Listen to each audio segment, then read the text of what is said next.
नमस्कार दोस्तों, civil service institute में एक बार फिर से आप सभी का स्वागत है। तो एनसीईआरटी ज्योग्राफी की जो एमसीक्यू की सीरीज है वो आज इसका 13th सेशन है। ठीक है, तो चलिए वन बाय वन सारे प्रश्नों को देख लेते हैं।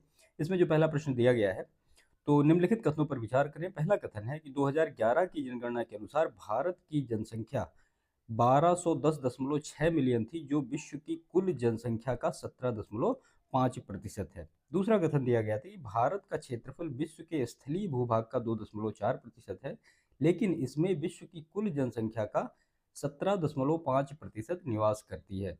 और तीसरा स्टेटमेंट है, भारत की जनसंख्या का वितरण समान है, जहां सभी राज्यों में समान जनसंख्या घनत्व पाया जाता है। आपको बताना है इसमें से कौन सा कथन सही है।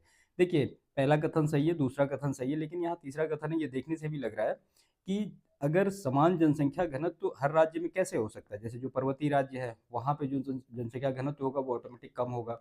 जो मैदानी भाग है जहाँ पे जलवायु अनुकूल है वहाँ पे रहने के लिए ज़्यादा लोग रहेंगे, है ना।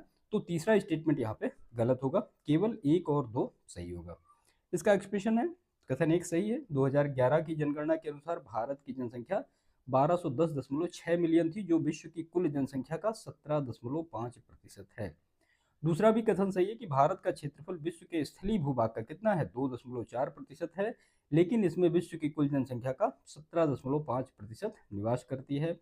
कथन तीन गलत क्यों है? भारत में जनसंख्या का वितरण असमान है। विभिन्न राज्यों में जनसंख्या घनत्व में काफी अंतर पाया जाता है। उदाहरण के लिए बिहार का जनसंख्या घनत्व 1102 व्यक्ति प्रति वर्ग किलोमीटर है, जबकि अरुणाचल प्रदेश में केवल कितना है, 17 व्यक्ति प्रति वर्ग किलोमीटर। तो एक ही प्रश्न से आपके काफी फैक्ट कंप्लीट हो जाएंगे। तो यहाँ पे जो ऑप्शन करेक्ट होगा, 1 एंड 2 ओनली इज करेक्ट। चलिए दूसरे प्रश्न को देखते हैं। क्वेश्चन नंबर 2 देखते हैं। निम्नलिखित में से कौन सा राज्य 2011 की जनगणना के अनुसार भारत की सबसे अधिक आबादी वाला राज्य है? महाराष्ट्र है, उत्तर प्रदेश है और बिहार है। ठीक है, आपको बताना है कि इसमें से कौन सा कथन सही है। देखिए, यहाँ पे केवल दो करेक्ट होगा। आप जानते हैं उत्तर प्रदेश की जो जनसंख्या वो सबसे ज़्यादा है। चलिए एक्सप्रेशन देखते हैं। तो उत्तर प्रदेश भारत का सबसे अधिक जनसंख्या वाला राज्य है, जहाँ की जनसंख्या कितनी है, 19.90 करोड़ है। ठीक है, ये 2011 के सेंसस के अकॉर्डिंग बात हो रही है। ठीक है, क्वेश्चन नंबर 3 हम देखते हैं।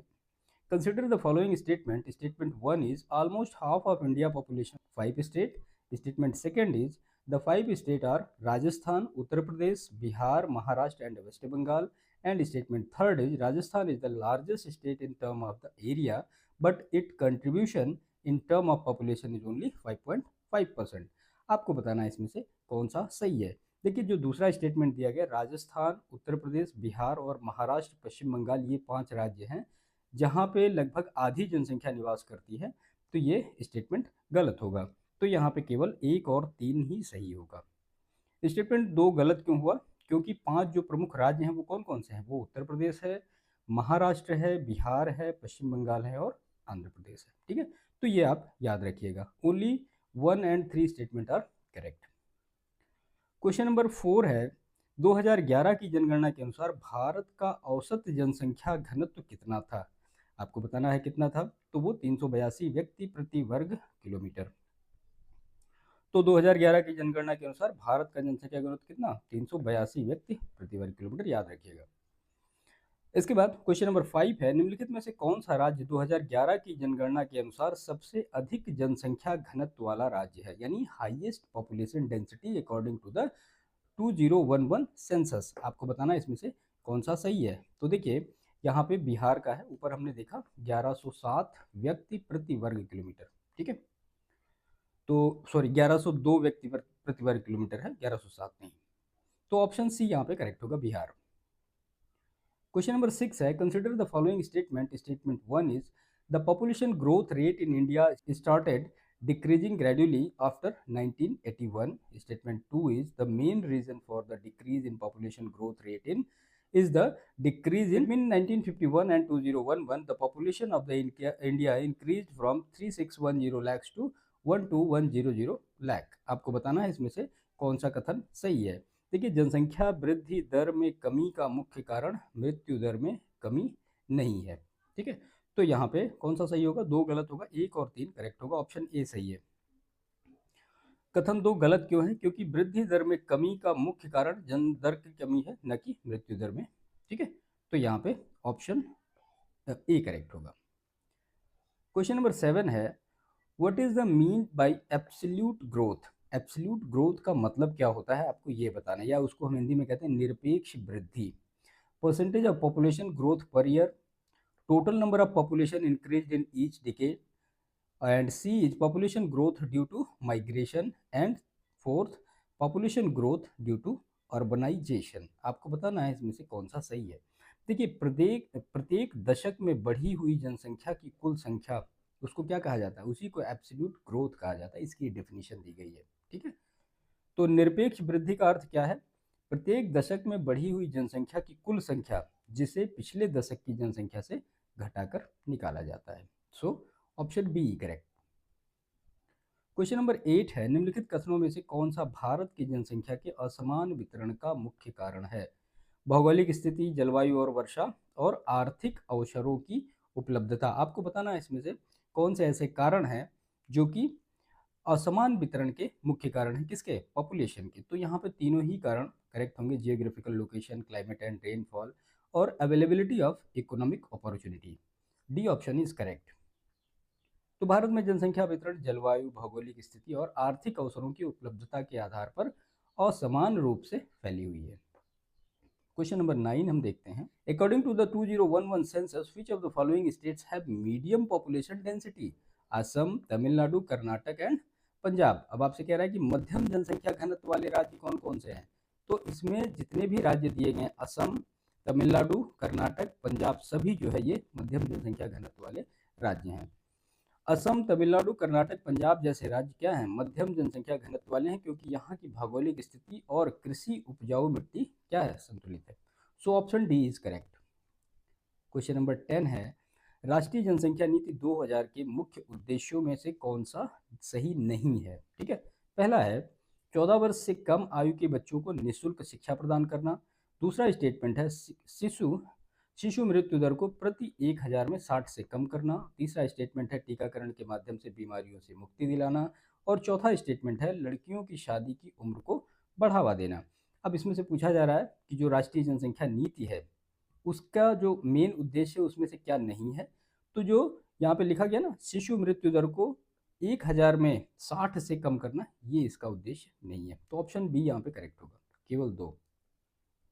तो राष्ट्रीय जनसंख्या नीति 2000 का उद्देश्य शिशु मृत्यु दर को 1000 में 30 कम करना था, न कि 60। क्वेश्चन नंबर 11 है, consider the following statement. Statement 1 is according to the 2011 census the adolescent population, यानी जिसको कि 10 से 19 साल के कहते हैं, in India is 1/5 of the total population. And statement second is the nutrient requirement to adolescent is less than that of the child of adults. And statement 3 is many adolescent girls in India suffer from anemia. आपको बताना है इसमें से कौन सा सही है। तो किशोरों के लिए पोषक तत्वों की आवश्यकता बच्चों और वयस्कों से कम नहीं होती, बल्कि वो ज़्यादा होती, क्योंकि उनका जो वृद्धि है, विकास है, ये इसी समय होता है। तो 1 और 3 यहाँ पे करेक्ट होगा। तो क्योंकि किशोर को बच्चों और वयस्कों से अधिक पोषण तत्वों की आवश्यकता होती है, जैसे कि मैंने आपको बताया कि जो वृद्धि है, विकास उसी समय उनका होता है। क्वेश्चन नंबर 12 देखते हैं, which of the following states has the lowest population density as per the 2011 census. आपको बताना है इसमें से लोवेस्ट पॉपुलेशन डेंसिटी कितनी किसकी है। तो अभी हमने ऊपर ही देखा, अरुणाचल प्रदेश की 17 है। तो अरुणाचल प्रदेश का जनसंख्या घनत्व तो सबसे कम है, जो कितना है, मात्र 17 व्यक्ति प्रति वर्ग किलोमीटर। बिहार का सबसे ज्यादा है। क्वेश्चन नंबर 13 है, according to the 2011 census which of the following states have high population density. Bihar, West Bengal, Kerala and Rajasthan. आपको बताना है कि सबसे ज्यादा मतलब हाई पॉपुलेशन डेंसिटी किसकी किसकी है यहाँ पे। तो देखिए, आप राजस्थान को हटा दीजिए तो बाकी सबकी जो पॉपुलेशन डेंसिटी है वो ज़्यादा है। बिहार की तो आप जानते हैं ऑल ओवर इंडिया में सबसे ही ज़्यादा है। तो बिहार, पश्चिम बंगाल, केरल उच्च जनसंख्या घनत्व वाले राज्य हैं, जबकि राजस्थान का जो जनसंख्या घनत्व कितना है, वो अपेक्षाकृत कम है। तो ऑप्शन बी यहाँ पे करेक्ट होगा, 1, 2 एंड 3 ओनली। क्वेश्चन नंबर 14 है, राष्ट्रीय जनसंख्या नीति 2000 के अंतर्गत कौन सा उद्देश्य गलत है। आपको बताना है कि कौन सा इसमें से अब गलत है। तो शिशु मृत्यु दर को 1000 में 30 से कम करना, 14 वर्ष से कम आयु के बच्चों को निःशुल्क शिक्षा देना, जनसंख्या वृद्धि दर को शून्य करना, और बाल विवाह की उम्र को बढ़ावा देना। तो यहाँ पे ऑप्शन सी देखने से भी लग रहा है ये करेक्ट नहीं होगा। तो इसका उद्देश्य जनसंख्या वृद्धि को नियंत्रित करना है, ना कि इसे शून्य करना। ठीक है, तो to reduce population growth rate to 0, ये नहीं होगा। क्वेश्चन नंबर 15 है, निम्नलिखित में से कौन सा प्राकृतिक जनसंख्या वृद्धि को परिभाषित करता है? तो क्या हो सकता है? जन्म दर और मृत्यु दर के बीच अंतर, प्रवासन के कारण हुई जनसंख्या वृद्धि, वार्षिक प्रतिशत वृद्धि और प्रति दशक होने वाली वृद्धि। तो प्राकृतिक जनसंख्या वृद्धि किसको कहेंगे? जन्म दर और मृत्यु दर के बीच का जो अंतर होगा उसी को हम क्या कहेंगे? जो नेचुरल पॉपुलेशन ग्रोथ। ठीक है, तो प्राकृतिक जनसंख्या वृद्धि दर जन्म दर और मृत्यु दर के बीच के अंतर को कहते हैं, जिसमें प्रवासन शामिल नहीं होता है।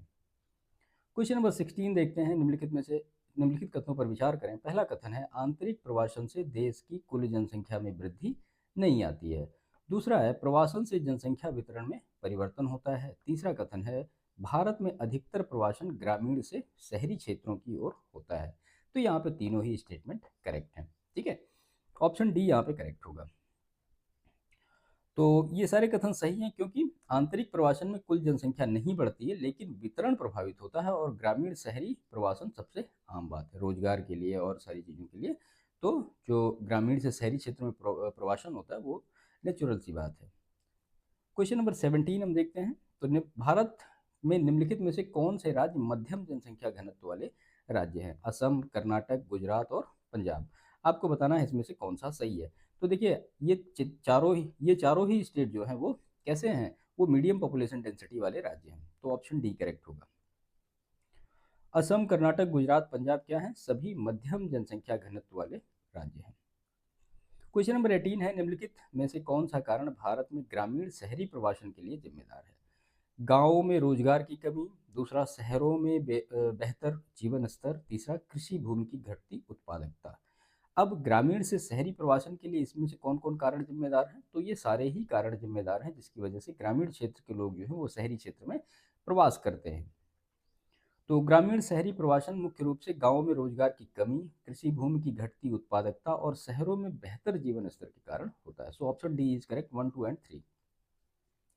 क्वेश्चन नंबर 19 है, according to the 2011 census which of the following union territory has the highest population density? Chandigarh, Lakshadweep, Delhi and Puducherry.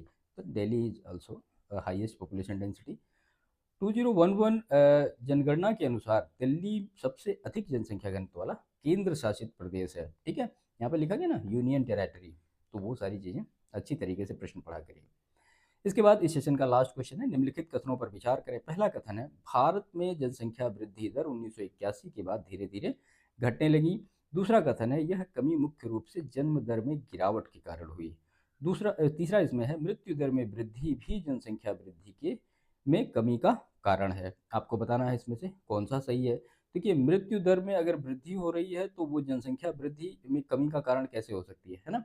तो यहाँ पे तीसरा गलत होगा। तो पहला दूसरा कथन सही है, लेकिन तीसरा कथन गलत क्यों है? क्योंकि मृत्यु दर में वृद्धि नहीं बल्कि गिरावट जो है जनसंख्या वृद्धि का मुख्य कारण है। ठीक है, तो ये 20 क्वेश्चन की जो पूरी सीरीज थी यहाँ पे कंप्लीट हुई। तो सेशन को समाप्त करते हैं। वीडियो अच्छा लगा हो तो इसको लाइक करिएगा, चैनल पे नए हैं तो चैनल को सब्सक्राइब करिए, बाकी दोस्तों को शेयर करिए। बाकी मिलते हैं नेक्स्ट सेशन में, तब तक के लिए।